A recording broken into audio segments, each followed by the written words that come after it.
Yawning?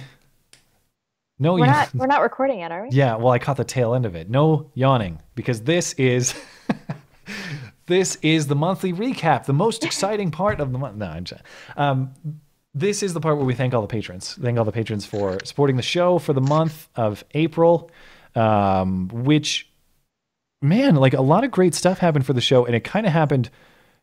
We had mentioned previously, like, oh, it's such a struggle to get good guests to come on the show, and then all of a sudden, like, several just fell in our lap.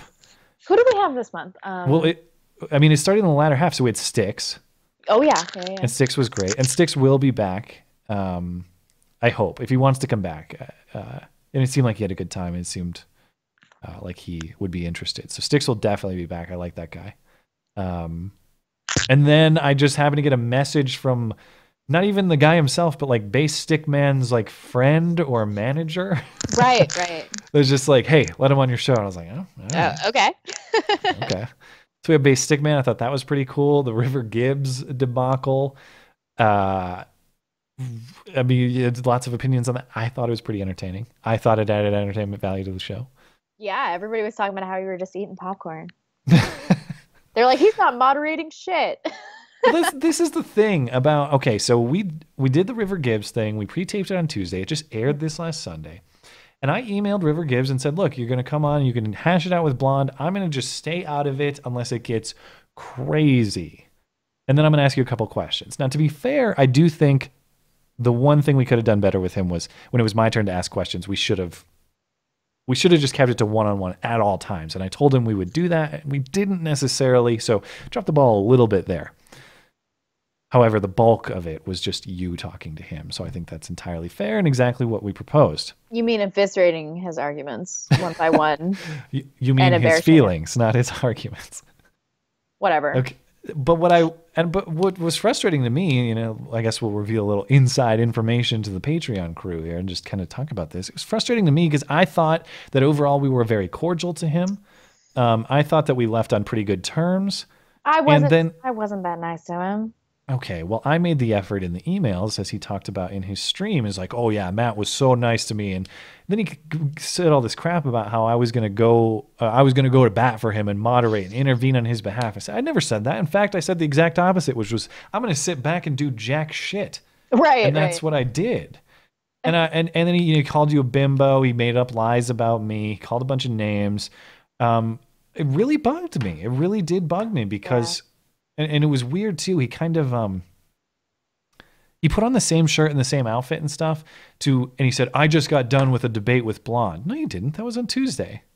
Oh, he did? I didn't know that. He tried to pass it off as though like this just happened and he's reacting now. No, you didn't.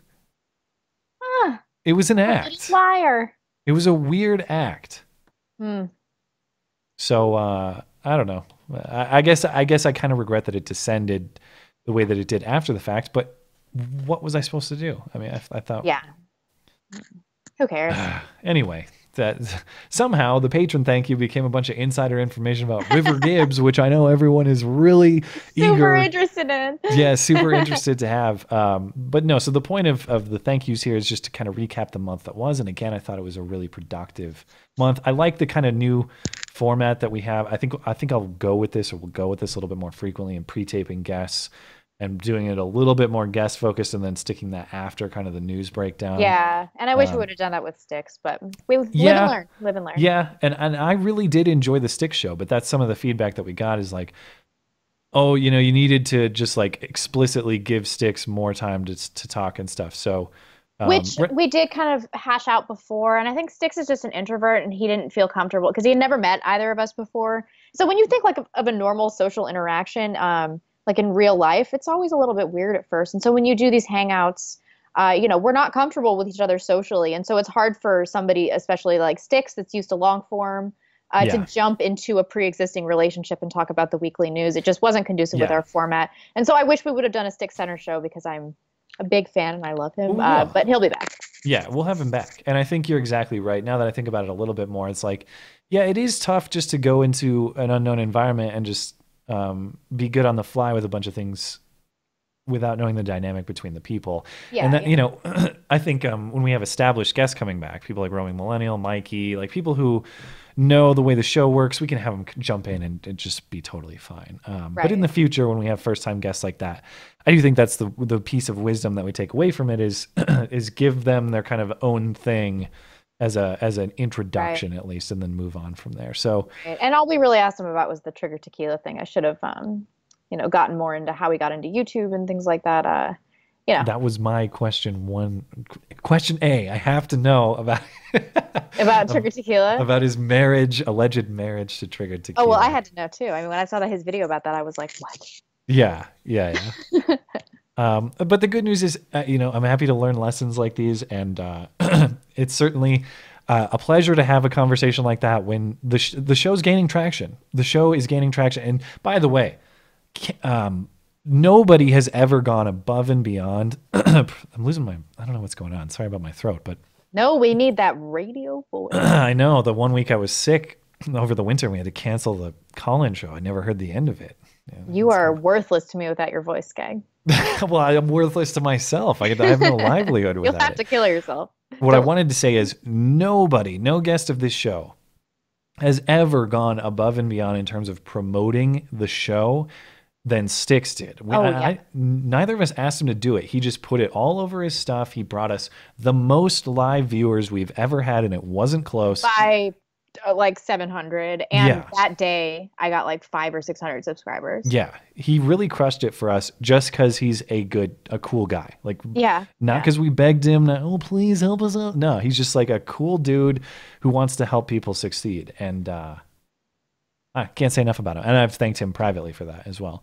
But I don't know. In any case, thanking everybody. Of course, we have to thank the patrons, because all this stuff, the things that are happening on the show that I love so much are due in large part, the sustainability, certainly the freedom that we have is due in large part to the patrons. Because in case you haven't noticed, this show generated basically no ad revenue for them. Demonetized every day, every time. And it's terrible. It's just an issue of sustainability. I think the dream for both you and I is like, this show is a dream insofar as we have a platform to talk about what we want to talk about and be influential in the realm of thought. I think that's kind of the shared goal. Nobody here is money grubbing. We're just looking for sustainability. I'm like, I just want to have a few kids and work, work on the channel. That's pretty much it. I'm not like, I want to get rich. I don't know if that's even. Yeah, we're doing the wrong thing if we're in a get rich quick scheme. But that's what's frustrating is you had what you thought was like a clear terms with YouTube. It's up to you to earn it. It's on you to earn it, but here are the terms of how you can earn it. And then all of a sudden, rug pulled out from under you. Sorry, guess not. Oh, I know. It's really bad too. My ad revenue is down to like $10 a month. Oh, no. From about $1,300 a month, yeah. $10? Yeah. That has to come back. That's insane. There's nothing I can do about it. I mean. Ooh. Wow. Okay. I didn't know it was that bad. Well. Oh yeah. As I was saying, thank you, patrons. I know. Oh my God. But yeah, I mean, it looks like I said, I've seen signs that YouTube's coming back a little bit. I'm not getting the demonetization flag that I was before. I'm seeing ads. Yeah, but neither am I. I'm still not getting any ads played. I am getting ads played. You got to get back more into the mainstream. Join us. Just don't talk about Islam. And what? I can't not talk about what? No. I'm deviating from the point, which is like. Thanks, patrons. Right, which is that the patrons are the people who supply that sustainability and that freedom right now. Because you can't trust YouTube. And while we're kind of going on at length here, since we're just sort of making this into like a bonus mini podcast. I guess we'll go with it. Did you see Philly D's video today? Yeah, he's starting his new venture where he's going to be independent, but he's staying on YouTube, right? Yeah, I think he'll still have a YouTube presence, but also like he's building his own thing, like his own news network that he will own and be independent and finance himself and like hire talent and do all this stuff. This is how it starts.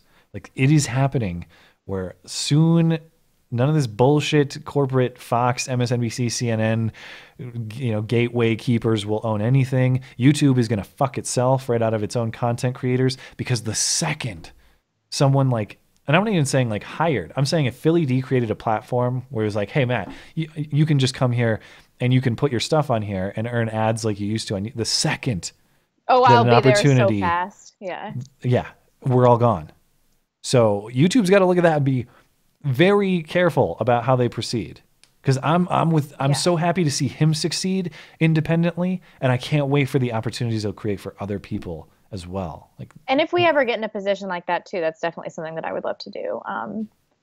So yeah, I mean, that was hugely inspirational when I saw that today. I was like, wow, that is bigger than I even thought. You know, Yeah. That's bigger than I'm thinking right now. yeah, and I'm so glad because I've been saying this for weeks or months now. I was like, just gonna take one or two of these big players to be like, you know what, fuck you, YouTube.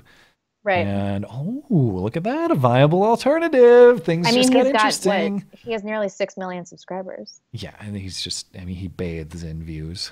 Yeah. he matters to YouTube financially. He Yeah. matters to them. Yeah. I saw a video that he posted the other day, and like 8 minutes after it was up, it had 100,000 views. Yeah. It's incredible. The viewership. And you got to think too, it's not only like if he decided to pull the plug on YouTube, and again, I don't think that he is planning that, but let's say he did. It's not only those views that you're talking about, but it's the pull effect too. Like if he pulls 100 people like you and I, that's a lot too. Or 100, and I have 500. no loyalty to YouTube. Fuck YouTube. No, $10 a month, lick my balls. They don't have YouTube to us. You know, it's like just tell us the rules and we'll play along, but you can't tell us the rules. Yeah, yeah. Anyway, you know, I'm sure all the patrons signing up to hear us bitch about you. No, the whole point of this is it's more of a struggle than it should be, and you guys are really alleviating some of that stress, and that's what makes we straight up would not be able to do this without Patreon. Yeah, and that's what makes this show possible every Sunday night, and that's why. I mean, not that I didn't take it seriously before, but when I know that people have parted with their hard-earned money, say, no, I want to support this, and I want to be given something that's good on a weekly basis. I do my best to make it good. I can't always guarantee it, but I try to make it good, and it's not only the sustainability, but it's the motivational factor too. You know, these are the people that are really driving the show to be what it is and what it can be in the future. So. Oh, how lame. Yeah, I know. I get sentimental sometimes, but so do I. I mean, because when I think about people that I give money to, I'm not a patron of anybody, but I do some one-off donations every once in a while. But it's always somebody that like I'm really, really rooting for. Yeah, really rooting for. The people I support, it makes me feel awesome. Yeah, the people I support, I want to see them succeed in the place of other things that I want to go away, like like cable legacy news. media. Yeah. Yeah. In any case, we've gone on much longer than I anticipated. But patrons, if you are new, of course, you do get priority to call the call-in show on Wednesday nights.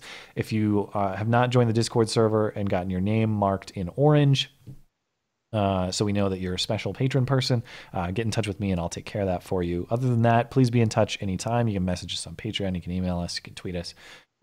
We do our very best to be responsive to patrons because we've said it a million times, but without you guys, this show is something.